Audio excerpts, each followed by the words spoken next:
What it do, people? Is the MMA guy. Today we're gonna do a card breakdown for UFC 321, Aspinall versus Gane in Abu Dhabi.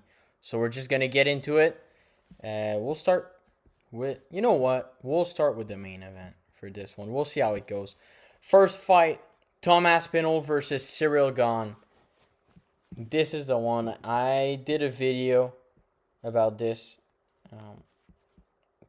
I did a video about this. I think that Tom Aspinall is going to run through Cyril Gane. I don't think it's one of those where there's this like crafty pick when there's a big dominant fighter. We're like, man, you know what?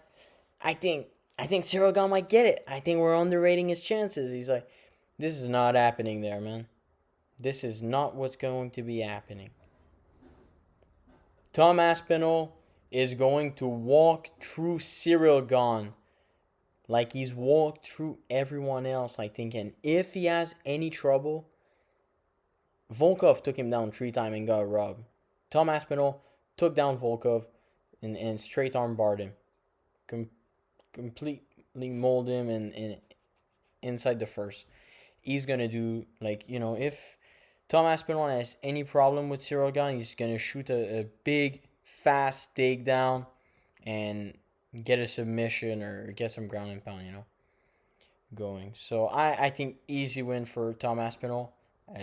I've done a bigger breakdown in my video, so check that out in my previous video. So check that out if you're interested in my actual thought on the breakdown for this one. Next, we have Verna Jandiroba versus Mackenzie Dern. Okay. This is a tricky one because I always pick against Mackenzie Dern because I think she's but she does have good. Well, she has very, very technical BJJ and she has very good lower body. And so I'm thinking, when she gets those armbar, she pushes, she gets the hip. Ain't none of those girls stopping it. Jandiroba looks like a... Never mind that. Okay. I don't know. This is a tricky one. I think it's going to be a very close fight. I'm going to pick Jandiroba to beat her. I think the wins that she's had, she's beat Yang Xiaonan. I think that's an impressive win. And yeah, I'm going to pick her to win. I'm going to pick Verna Jandiroba to beat Mackenzie Dern in this fight. Next, we have my favorite fight, the fight I'm looking forward to the most on this evening. This is the MMA guy's main event. So, Umar Nurmagomedov versus Mario Bautista. And people are gonna... I've seen people get a crafty pick that Mario Bautista is gonna make it close with Umar. Here's my thing. One of Mario Bautista's loss was a bit of a... He was a bit of a tadpole. He was a tadpole. Actually, it was very much a tadpole. But he fought Corey Sandhagen. An early version of Corey Sandhagen as well. He was already a phenomenal fighter, Corey Sandhagen. But the same Corey Sandhagen that got choked out by Aljamain Sterling in 1 round. This is the same exact Sandhagen. Okay? And he got... Corey Sandhagen picked him. He completely manhandled him on the ground and subbed him in 1. That's what happened in that fight. Meanwhile, we have Umar, who is further in his career now. But 2 fights ago, he 50-45'd Corey Sandhagen. I think, in my opinion, it was a 49-46, but he took him down every single round. If I remember correctly, I think he even outstruck him. So, we have someone that's the one pushing forward, winning the rounds against a guy like Corey Sandhagen. We have a guy who's a lot better than he was, but physically got completely overwhelmed by Corey Sandhagen. And Umar Nurmagomedov, not only that, but when he had a big gas tank, if he had a 3-rounder with Merab, he would have probably won that fight. As he was fresh, he was winning this. This is a 3-rounder that we're having. Are we thinking that Mario Bautista in a 3-rounder would have a big shot against a guy like Merab? As physical, as strong as Merab? I don't think so. I'm going to pick Umar Nurmagomedov to absolutely run through Mario Bautista. And I know that the crafty pick that people are doing, people are trying to save face. They're like, nah, man, I think it's going to be a competitive. I've seen Lucas Tracy said, I think it's going to be a competitive 29-28. I think Umar Nurmagomedov is probably going to either submit or 30-27 Mario Bautista. That's the pick. I can see like a 29-28 if Mario Bautista wins the first round. Or like edges the third. But I really see Umar Nurmagomedov winning this like comfortably. I don't see it as a close fight. That's my opinion on it. What's the reach? He has a bit of a reach advantage, and he has good boxing, to be fair. He has good volume as well. But Umar Nurmagomedov, his range is so tricky to find. I don't think that Mario Bautista is going to be the one to outstrike him, especially when Corey couldn't find him. So this is the pick. Umar Nurmagomedov to comfortably beat Mario Bautista. Next, we have Alexander Volkov versus Jailton Almeida. Also, guys, let me know in the comment. Do you prefer if I do the card breakdowns from main event down to the early prelims, or do you prefer if I go early prelims and build up the hype for the main event? Let me know in the comment. Now we have Alexander Volkov versus Jailton Almeida. That's a very good fight as well. I love Volkov. He's gonna have a big advantage. He's not gonna have much of a reach, but if it stays on the feet, he's definitely the way better striker. My thing is that Jailton's ability to get the fight down is very, very good. I mean, Curtis Blade got him in the position, but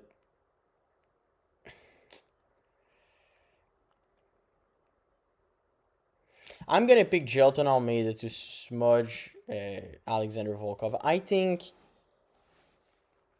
Jailton. I want Volkov to win though, but I think Jailton Almeida, he could get something off like an arm triangle. I can definitely see it. Actually, I'm gonna pick Jailton Almeida to submit him in the first 2 rounds. And if he doesn't, because we've seen him in the second round against Curtis Blade after having trouble getting the fight down. Even though I think Curtis Blade's a lot harder to get down and keep down than Alexander Volkov. I think Jailton Almeida, I think he's going to be physically much stronger than Volkov. But I could be wrong. I could be wrong. But I think Jailton's the better grappler in the division. Now, if he doesn't finish it in the first 2 rounds, and Volkov is still, somewhat fresh, and he just lays on him like he did Derek Lewis, and he has trouble getting the fight down in the third, I think he's going to get TKO'd in the third. I really think that if he can't finish that fight, he's going to lose. But I'm still going to pick him to beat Volkov in this one, because I think he's going to be just physically quite a bit stronger. Jailton Almeida is not only absolutely jacked and a lean heavyweight, even though he's like one of the less heavyweight, he's one of the bigger frames, and he's exceptionally strong. The way that he was manhandling Curtis Blade in that first round in their fight was like, okay, this guy is a problem, because Curtis Blade is like the best wrestler ish in that division. I don't think he's better than Tom Aspinall at taking the fight down, but still, he was like the best fighter who uses his wrestling, basically. But yeah, pick Jailton Almeida to get a submission within the first 2, and I think Jailton Almeida more than likely to win. If he doesn't win in the first 2, And a problem with the gas, I think Volkov is going to be too good for him, and he's going to TKO him in the third. That's the pick. That's the way I see this fight going. But Jelton's the official pick. Now we have a good fight here. We have Alexander Rakic versus Azamat Murzakanov. And I haven't watched prediction videos yet. I don't know if a lot of people have them out yet, but I think people are going to be picking Alexander Rakic.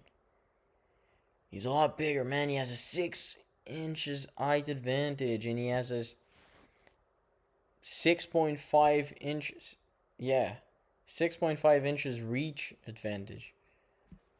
Yeah, big leg reach advantage as well, and he's going to be heavy with the kicks. I think Murzakanov is going to TKO Alexander Rakic in, I don't know which round. I'm not going to pick a round. But I think Azamat Murzakanov is going to TKO him. He's so quick, and he's not really a small frame.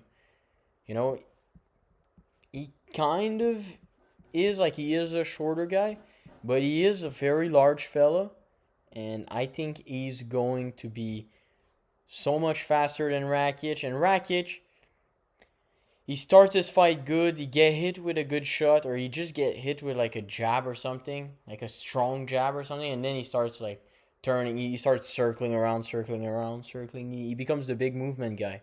Even though he's an absolutely massive light heavyweight. He's not one of those guys that really go primal. He's not a Yuri Prohashka. He's not a Khalil. By the way, Khalil versus Rakic, that's a firefight after this. If Rakic wins or loses, well, if he loses, no, I think he can still do it. That would be cool after this. Anyway, that's for. I think he's gonna get absolutely dismantled in this one, and it's gonna go 16-0 for Azamat. So, this is the pick. Now we're up in the prelims. By the way, phenomenal card, except for this fight, but that's gonna be like big old dopamine. Then that's gonna be like a dopamine drop, and then it goes back up. Anyways, prelims. So we have Ikram Aliskerov versus Jong Yeon Park.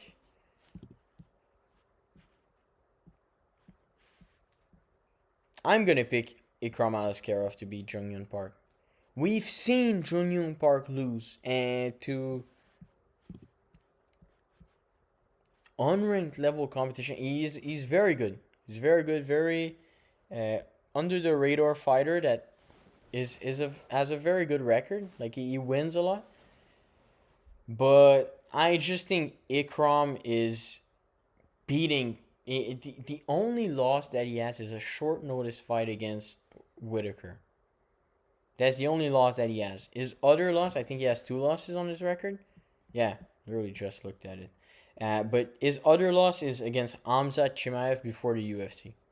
So he's lost to Hamzat and Whitaker, both by KO.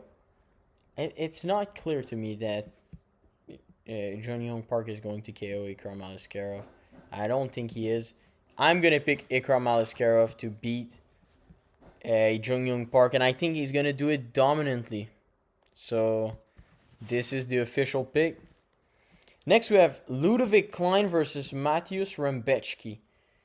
I have this weird thing with Rembecki because look at this record. This is phenomenal. He's beaten Oralbai, who's an absolute monster. But then he's lost to Diego Ferreira. Got stopped because he got beat on too bad. And who else did he lose to recently? He lost to Chris Duncan, who's pretty good, but I was just like, I don't know, man. That guy was beating people. That guy was on a 3-fight winning streak against A-level competition, but, 2 finishes there. Then he got TKO'd off of damage. Then he took so much damage here. And that was a very damaging fight for him as well. So it's like, I'm not so sure about it. And we have Ludovic Klein, who has very good anti-grappling, even though he got taken down by Gamrot, but zero control, as Gamrot does, you know. He's gonna have the longer arms. I'm gonna pick Ludovic. Do I pick Ludovic Klein to beat Matthews from Beshki? It's a tricky one. He's taken too much damage recently. I don't think I can pick him. And he has such a slow reach. So if he's unable to get the fight down and do much with it, which Ludovic Klein is probably going to be able to make happen. But at the same time, if it turns into a dogfight, that whole takedown defense is probably going to... And he has big power, Rembechki. Close one. I'm going to pick...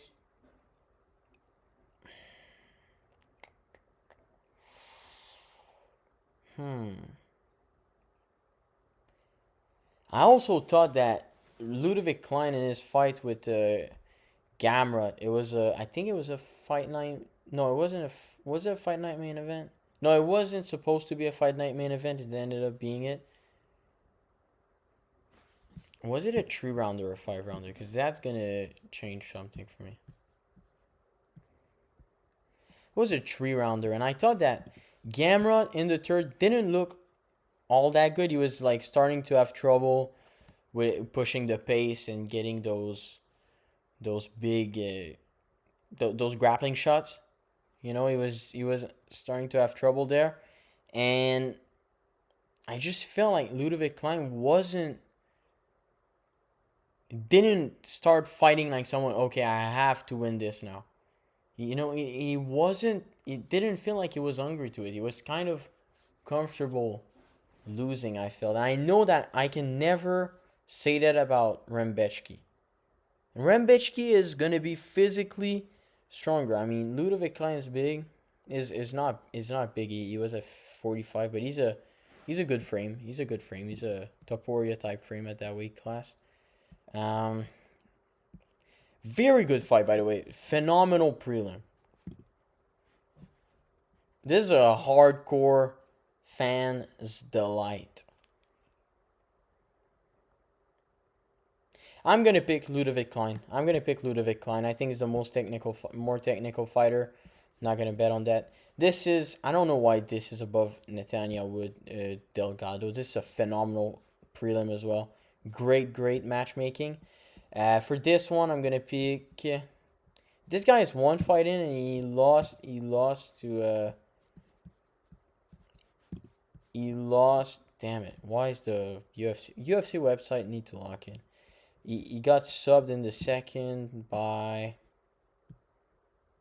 Yeah, well, Gabe Green. This is a terrible look. Okay, and who's this guy? Fought.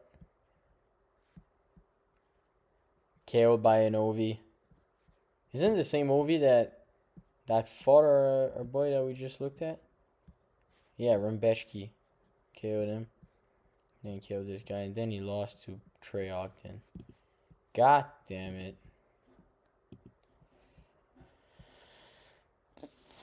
2-0-1 UFC fighters. And what's their record besides that? 15-4, 9-3. Okay, reach. Bro, this guy has no reach.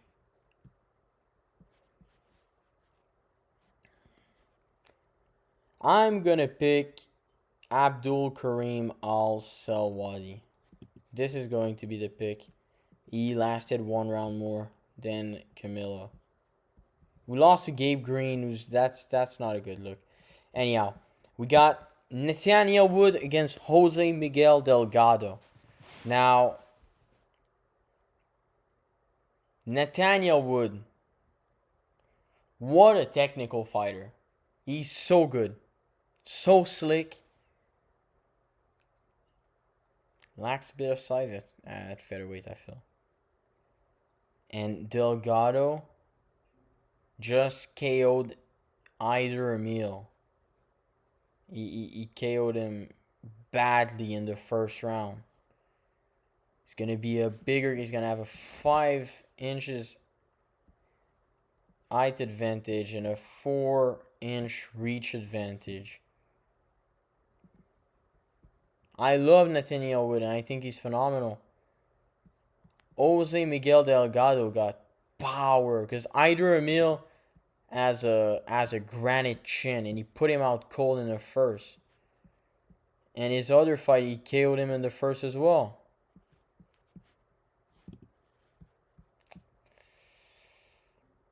I want to pick Nathaniel Wood. I'd love to be able to say that I think Nathaniel Wood's going to win. But I have to think about my win-loss ratio, and that's the only thing that matters. I cannot be biased here. I'm going to pick Jose Miguel Delgado to beat Nathaniel Wood. This is going to be the pick. Sadly. But I hope Nathaniel Wood crafts it out. I really, really hope for it. Next fight, Amdi Abdel Wahab against Chris Barnett. Chris Barnett's representing Spain. I don't know what's happening there, but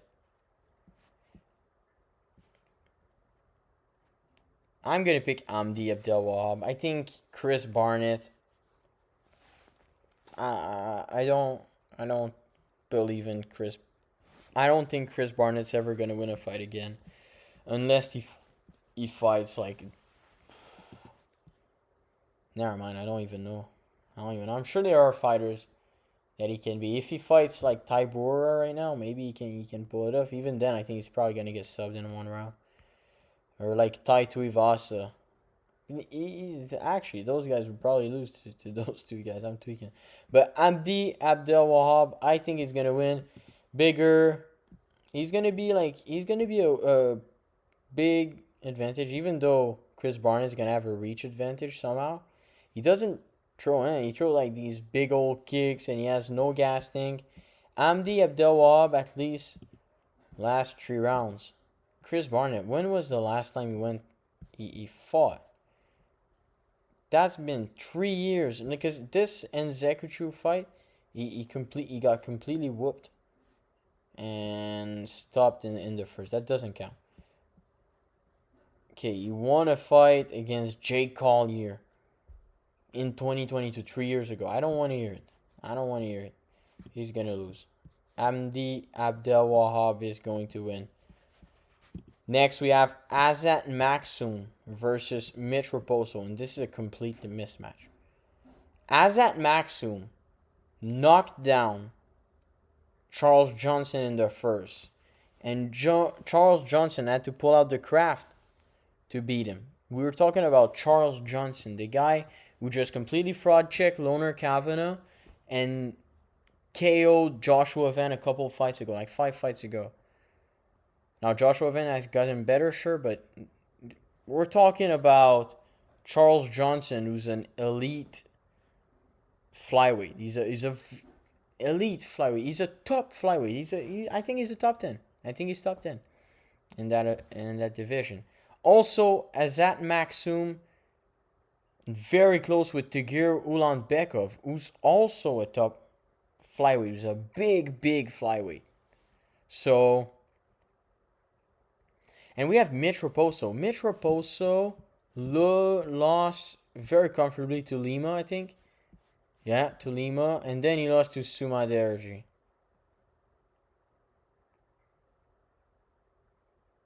Mudarji? Nah, Suma Derji, I think his name is. I'm tweaking. And those were split decisions, but I don't see how. He clearly lost. He lost both of those fights comfortably. And I think Azat Maksum also is 0-2, but he's 0-2 against ranked opposition or top 15 level opposition. While Mitch Raposo, Felipe Lima's good, but Suma Derji is a guy that has lost more easily than Azat Maksum to Charles Johnson. Just say that. He didn't knock him down at all. So we're going to go Azat Maksum to comfortably beat Mitch Raposo. I said it's a mismatch. I'm using this word very, very lightly here. And now in this fight we have Jacqueline Amorim against Mizuki. And Dude, Mizuki, that's a sick name. What's their record? 10-1. Oof. Okay. She has a reach advantage. Or the same height. Has she lost in the UFC? Damn. She lost to her. She lost to her name, Sam Hughes, I think her name is. I don't remember. Yeah. And then she went on a 4 finishing streak. And 3 first round submission. Damn. No, I think Jacqueline Amorim's gonna run through Mizuki. I wanted to pick Mizuki because of her name. I thought that looked super cool how she got it like this, but nah, Jacqueline Amorim's probably gonna smoke her. This is gonna be the pick. So I'm just gonna do a recap of the picks. You remember? And then I'll let y'all go. So we have Jacqueline Amorim, Azat Maksum, Amdi Abdel Wahab, Jose Miguel Delgado, Abdul Karim Al Selwadi, Ludovic Klein, Ikram Aliskerov, Azamat Mirzakhanov, Jelton Almeida, Umar Nurmagomedov, Verna Jandiroba, Tom Aspinall. This is it. So thank you for watching. Make sure you like, subscribe. Like, subscribe, comment. Let me know what you think. Let me know what big picks, underrated picks y'all got. And until next time.